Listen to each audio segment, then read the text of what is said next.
Welcome to our True Crimes podcast. I'm Braden. I'm here with Matt, CJ, and Justin. And today we have a story of high society crime, scandal among the elites, if you will. Our culprit was trained in the very best schools, had the finest pedigree.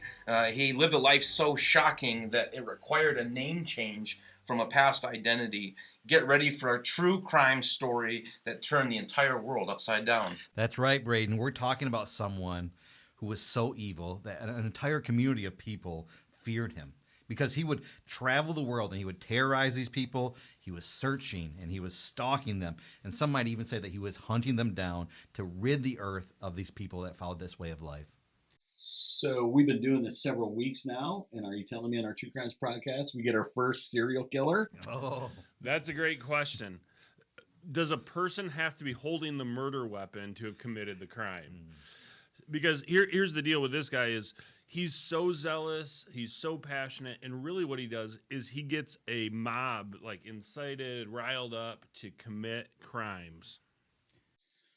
Well, so let's look at the story of somebody who has in history been one of the most famous or really infamous figures in the whole Bible, but actually, truthfully, a man whose life and his actions actually have a great deal of impact on us today. So back to the story. This guy was on mission. He thought there were evil people in the world that needed to be stopped, and he wasn't going to let anything get in his way. It just seems so crazy to me that someone who's regarded so highly could be so bad. yeah, but isn't that still true even today? People can seem to come from the right families and have the best education, have at the finest institutions, and have all the power, but all their ideas are just so wrong. It's almost like they were meant for this kind of evil.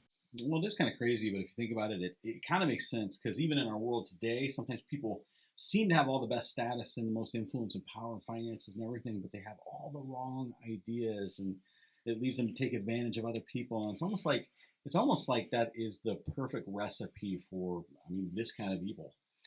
And that's exactly what this story is. It's a story of status and privilege and the right pedigree, a real who's who crime story, but it was for all the wrong reason. He just assumed that he knew better, and he knew that he was better than everyone else. So what else happens here? Well, I'll tell you what happens. Murder. In fact, the story goes about this guy participating in one of the most notorious murders in human history. And the truth is, we only get a glimpse of that. We can imagine that more crimes like this happened, but you see that this guy was out to capture or kill as many people as he possibly could. And he helped pull off one of the most graphic and gruesome killings we've ever heard of. So what was the killing? Did he stab someone to death? A little bit different. In fact, way worse. A mob of people grabbed rocks and boulders or stones, whatever they could get their hands on, and they used that to beat a man to death. And they threw them at him, and so that the victim slowly bled out and died from his injuries at this horrible death. It's all like it kind of happened in slow motion.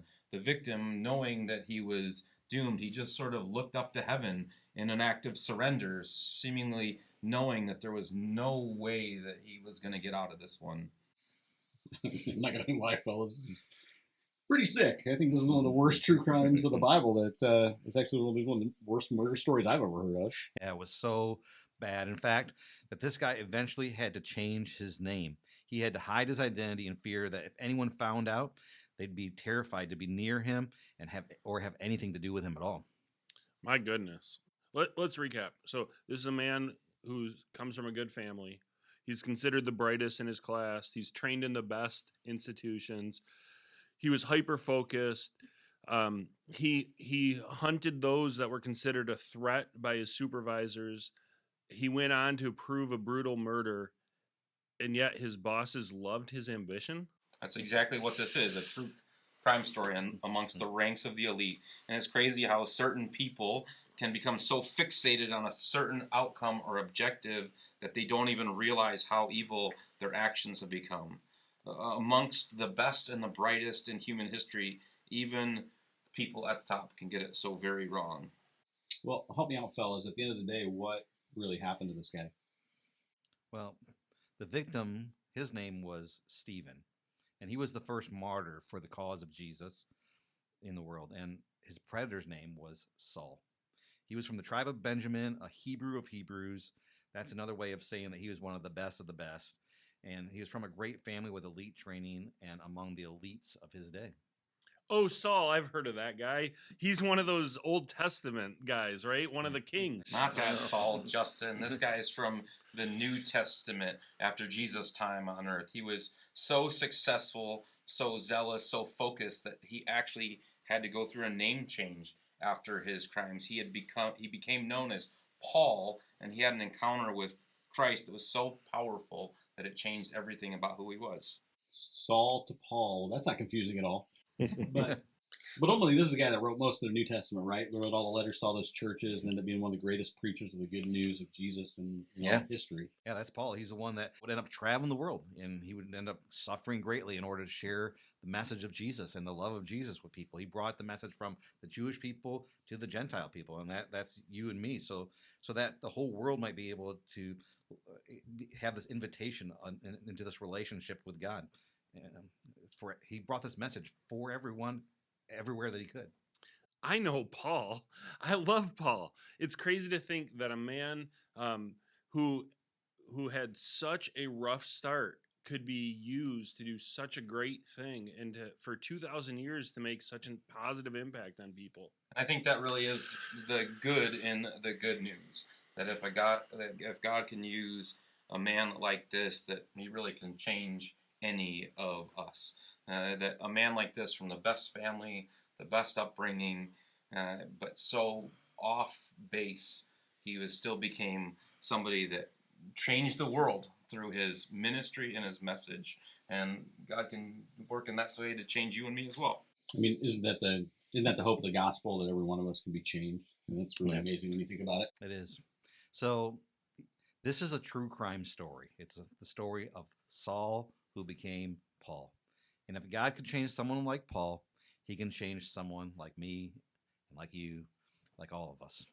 He went from a zealot and a murderer to a preacher and evangelist. So there is hope for each of us, no matter how big of mistakes, no matter what true crimes we have committed. Yeah, that's awesome. So just ask you if you're willing to consider that God might be up to something greater than you and I can even see or imagine.